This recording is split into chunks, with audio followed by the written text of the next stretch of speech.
আমি একমাত্র মানুষ এবং জিনকে সৃষ্টি করেছি বান্দা একমাত্র আমার ইবাদতের জন্য, আমার ইবাদতের জন্য।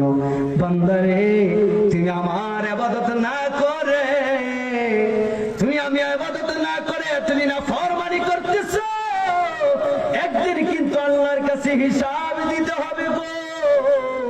কি উপায় হবে, কি উপায় হবে? এক লক্ষ মতান্তরে 2,24,000 নবী রাসূল আল্লাহ পাক রব্বুল আলামিন এই পৃথিবীর মধ্যে সৃষ্টি করেছে। প্রত্যেকটা নবী রাসূলের কাছ থেকে যদি আল্লাহ হিসাব নেয়, পৃথিবীর কেউ হিসাব দিতে পারবে না, কোন নবী রাসূল হিসাব দিতে পারবে না। কিয়ামতের মাঠ হবে পৃথিবী, কিয়ামতের মাঠ হবে পৃথিবী। 50,000 বছর পর্যন্ত এই জমিন হয়ে যাবে তামার। 50,000 বছর পর্যন্ত এই তামার জমিনের মধ্যে দাঁড়াইতে হবে। আদম নবী বলবেন, হে মানব নবীর দলেরা গো, হে মানবের দলেরা, আল্লাহ জান্নাতে দিলে দেখ, জাহান্নামে দিলে দেখ, তারপরও এই কিয়ামতের মাঠের মধ্যে দাঁড়াইতে পারতেছি না, সহ্য করতে পারতেছি না। ইল্লাহি ওয়াহিদুল কাহ্হার, আল্লাহর কোনো মায়া দয়া শুরু থাকবে না। এবার জিজ্ঞাসা করতে পারেন, হুজুর আল্লাহর কি মায়াই থাকবে না? আমার আল্লাহ বলবেন, বান্দারে এই দুনিয়ার মধ্যে 50 বছর যদি তোমার বাবা মাকে না করো, আর বাবা মার পায়ের নিচে যদি তুমি গিয়া মাফ চাও, বাবা মা মাফ করে দিবে। আমি তো বাবা মা না, এর চেয়ে হাজার হাজার গুণে, এর চেয়ে হাজার হাজার গুণে গো আমি আল্লাহর মায়া ছিল, আমি আল্লাহর মায়া ছিল। আমি আল্লাহর কাছে কি তুমি তওবা করো নাই? আমি আল্লাহর কাছে তো তুমি ফিরে আসো নাই। এবার যাও যাও যাও, যারা আল্লাহর হুকুমগুলি মানবে না, রাসূলের তরিকা মতে যারা চলবে না, তাদেরকে ফেরেশতা ধরে ধরে জাহান্নামে নিয়ে যাবে।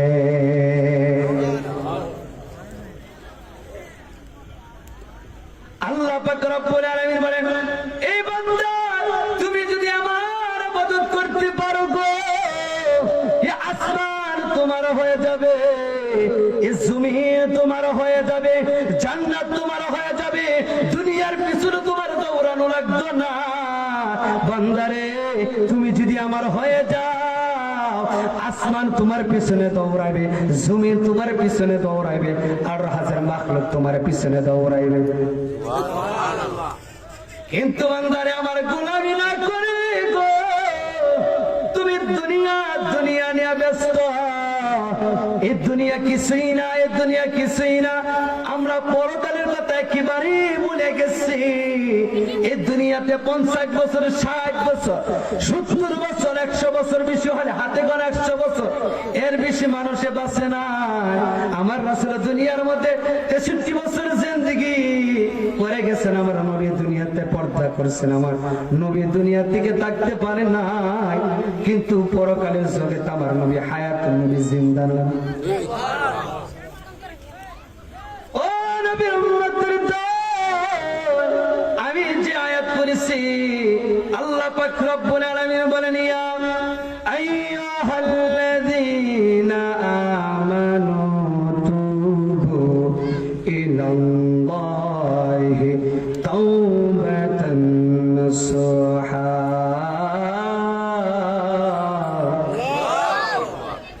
আমরা দুনিয়ার মধ্যে এত গুনাহ করি, এত পাপ কাজ করি, এত জিনা করি, ব্যভিচার করি। আমার গুনাহ খবর যদি আমার বিবি জানতো, আমার সংসার করতো না। বিবি দূর দূর করে আমার সংসার থেকে চলে যেত। আমার গুনাহ খবরে যদি আমার বন্ধু যেত, আমার সাথে সম্পর্ক করতো না। আমার গুনার খবর যদি, আমার গুনার খবর যদি আমার বাবা মা জানতো গো, সন্তান হিসাবে পরিচয় দিত না। আল্লাহ বলেন, বান্দারে জীবনে অত গুনাহ করেছ, শত গুনাহ করেছ, শত গুনাহ করেছ, আমি আল্লাহ পাক কিন্তু তোমার আমার গুনাহ ডেকে রেখেছি আমি মানুষের কাছে ওপেন করি নাই বান্দার একটি কারণ এই পৃথিবীর মধ্যে আমি রহমান এই বান্দা তুমি পাপের বোঝা নিয়ে যখন আমি আল্লাহর কাছে তওবা করো আমি আল্লাহর কাছে যখন তওবা করো বান্দারে চোখের পানি গালে নিসার আসার আগে আমি আল্লাহ পাক রব্বুল আলামিন মাফ করে দেই।